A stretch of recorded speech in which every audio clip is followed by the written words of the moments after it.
everybody, I am here today and I am talking about bangs or fringe. Not the kind of bangs you do with another person, but the kind of bangs that you cut into your hair, which I currently do not have. Actually, this is the longest my bangs have been in a long time. I just don't have them right now.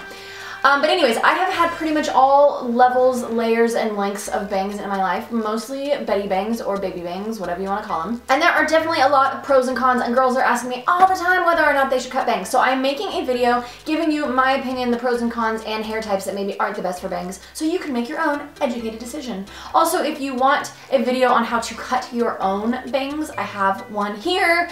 And that will help you to cut them yourself at home with clippers. So first, let's talk about hair types that do not support bangs so well. And mostly the type of bangs that I'm talking about in this video are the shorter, sort of vintage Bettie bangs. Obviously, different hair types are good with different lengths of bangs and cuts of bangs, but if you want to do the super short, really sculpted, rounded U-style bangs, there are some hair types that aren't the best and that will take a lot more work. So the first hair type that is not the best are girls that have cowlicks in the front of your hair, and that's the kind of hair that sort of like pushes back in one part of the hair. And the reason is that when your hair is long, it sort of weighs down those cowlicks, but when your hair is short, especially when you have bangs, that hair just wants to stick straight in the air, so it's going to take a lot of blow drying to get that cowlick down. Now, it definitely depends on the severity of your cowlick, but I met a girl that had 2 cowlicks right in the front of her hair, and she had just cut bangs, and it was like 2 little devil horns that would not sit down, and she just had to pin them back until they grew out. So beware cowlick girls. Also, if you have really curly or really wavy hair, sometimes bangs, especially short bangs, are not the best because, again, it takes a lot of work to get them straightened. And sometimes if your hair is crazy curly, it's just too unruly to sort of like tame. Plus, you want those bangs to be really straight, and if your bangs are really straight and the rest of your hair is really curly, it's kind of like a weird mishmash of texture that doesn't match. The last type of hair that is not the best for Bettie bangs is super fine hair. Now, medium fine hair is fine, or if you have fine hair but a lot of it, that's fine too. But girls that have really fine hair where it separates, or even girls that are sort of thinning in the front, sometimes they use bangs or want to use bangs to sort of hide that, and all you're gonna get is just sort of separated stringy bangs. What helps is if you cut them from farther back, so bring them back this way further, but if you bring them back too far, you're cutting into the rest of your hair, and if your hair's fine to start with, you're just sort of cutting out any thickness you could hope for in your hair. So let's talk pros and cons of bangs. I'm gonna do cons first so that we can end on the positive, and I feel like for me, because I've had them for so long, there's more cons, so I tried to even this out. But one of the big cons, in my opinion, is that you always have to do them. You can't just wash your hair and then your bangs look fabulous. You have to wash your hair, you have to blow dry it, you have to curl them, you have to use serums to make sure they're not frizzy.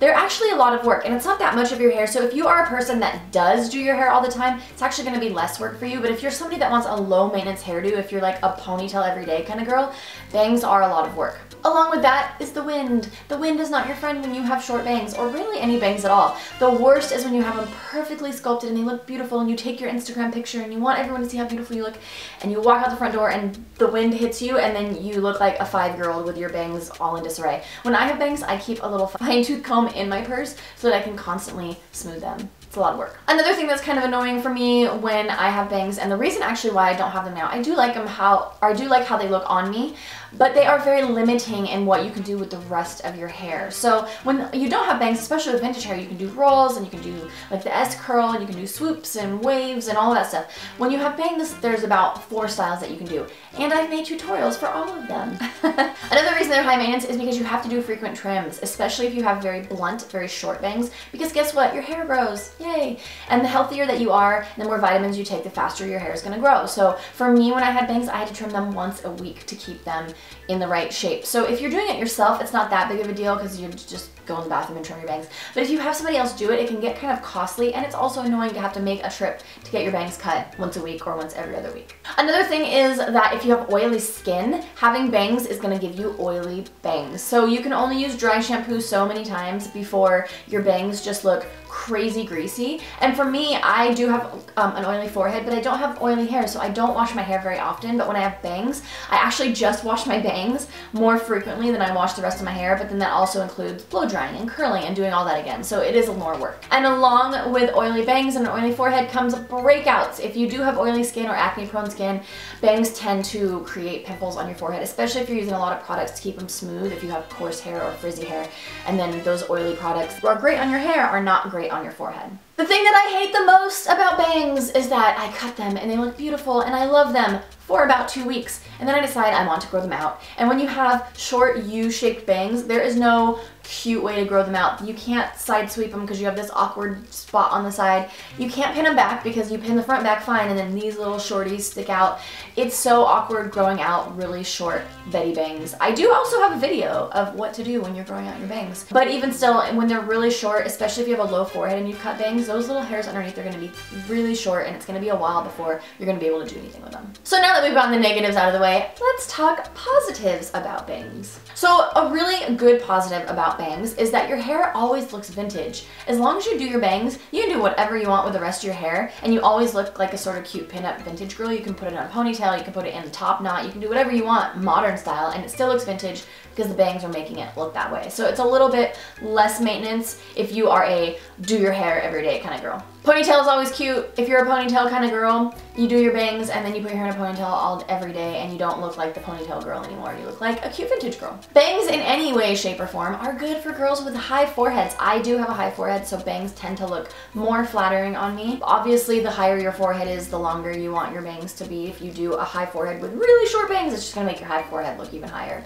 But you can kind of change your forehead shape with bangs, so that's good. Bangs are really good at hiding scars. If you have any scars or acne scars on your forehead, bangs can help to hide those. Especially if the only breakouts you get are on your forehead and your skin looks perfect otherwise, it's kind of like a good way to pull the wool over everyone's eyes. Another thing that's good about bangs, that's not so good about the rest of your hair, is that you can trim bangs yourself. So if you do want to save money, you can trim them yourself. You can give whatever shape that you want yourself. A lot of normal hairstylists don't understand how to cut Bettie bangs, so you go in asking for Bettie bangs and you end up with like weird, I don't even know, like long fringy bangs. Like they just don't understand how to cut them. So that's the beauty of cutting them yourself, is you can get the shape you want yourself. The last positive about bangs, which I'm sure there are more, but the last I'm going to tell you about, is that you can just put a bandana over the back of your hair when it's really dirty and just have your bangs down and you look done.